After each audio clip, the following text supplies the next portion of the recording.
বিচারকের পদ সৃজন এবং আদালত সৃজন দুইটার জন্যই আমি মাননীয় স্পিকার জনপ্রশাসন মন্ত্রণালয়ে লিখেছি এবং সেইখানে 158টি পদ সৃজনের প্রস্তাব করা হয়েছে। মাননীয় বিরোধী দলীয় চিফ হুইপ জনাব মোহাম্মদ মুজিবুল হক, কিশোরগঞ্জ 3, সম্পূরক প্রশ্ন করুন। মাননীয় স্পিকার, আপনার মাধ্যমে মাননীয় আইনমন্ত্রীর কাছে আমার প্রশ্ন, এই মুহূর্তে বাংলাদেশে 43 লক্ষ মামলা বিচারাধীন, তার মধ্যে 37 লক্ষ মামলা নিম্ন আদালতে, 6 লক্ষ মামলা হাইকোর্ট এবং সুপ্রিম কোর্টে।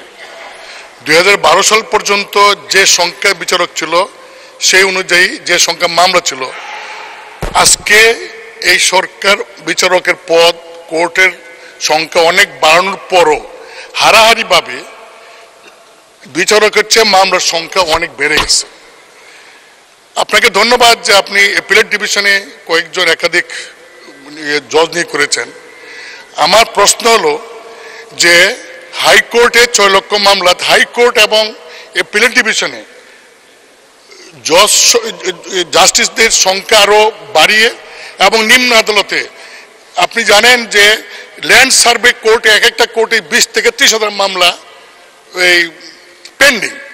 এই সমস্ত মামলার পাহাড় কিভাবে আপনি আপনার সরকার যাতে বিচার কাজ শেষ হয় বা মানুষ বিচার পায় তার কি ব্যবস্থা বা পদক্ষেপ নেবেন? ধন্যবাদ। মাননীয় মন্ত্রী। ধন্যবাদ মাননীয় স্পিকার। মাননীয় স্পিকার, মাননীয় বিরোধী দলীয় চিফ হুইপ অত্যন্ত একটা গুরুত্বপূর্ণ প্রশ্ন করেছেন, আমি তাকে ধন্যবাদ জানাই। প্রথম কথা হচ্ছে যে মামলার জট বেড়েছে সঠিক, এবং তার সাথে সাথেও কিন্তু আমরা আদালত সৃজন করে এবং বিচারকের সংখ্যাও বাড়িয়েছি। এবং এখনো যেটা আগে কখনো হয় নাই মাননীয় স্পিকার, সেটা হচ্ছে যে আগে কখনো আপনার বিচারকের পদ শূন্য হওয়ার আগে বাংলাদেশ জুডিশিয়াল সার্ভিস ক্যাডারে পরীক্ষা নিয়ে তার একটা রিজার্ভ বিচারকের ব্যবস্থা ছিল না। এখন কিন্তু আমরা সেটা করি যাতে কোনো বিচারক অবসরে গেলে সেই পদটা যেন খালি না থাকে, তড়িৎ যেন আমরা সেখানে বিচারক দিতে পারি।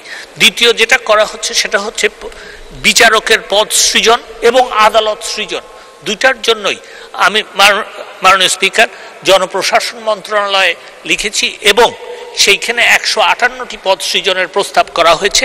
সেটা আসলে পরে অনেক আমার মনে হয় যে মামলার জট কমানোর চেষ্টা করবে। মামলার জট কমানোর জন্য অন্যান্য চেষ্টাও হচ্ছে, সেদিকে না গিয়ে। আর যেটা আরেকটা কথা বলতে চাচ্ছেন যে অবশ্যই দেখা গেছে যে হাইকোর্ট বিভাগে অন্তত পক্ষে বিচারপতি ছিলেন 100 জন, এখন সেটা কমে এসছে, রিটায়ারমেন্টে গেছেন অনেকেই এখন, এবং প্রমোশন এলিভেটেড হয়ে অ্যাপিলেট ডিভিশন গেছেন অনেকেই। সেই ক্ষেত্রে আপনার এখন নেমে এসছে 84 জনের জন্য। আমি যেটা এই সংসদকে বলতে পারি এতটুকু যে মহামান্য রাষ্ট্রপতি তার সাংবিধানিক ক্ষমতা ব্যবহার করে খুব শিগগিরই হাইকোর্ট বিভাগে বিচারপতি নিয়োগ দিবেন।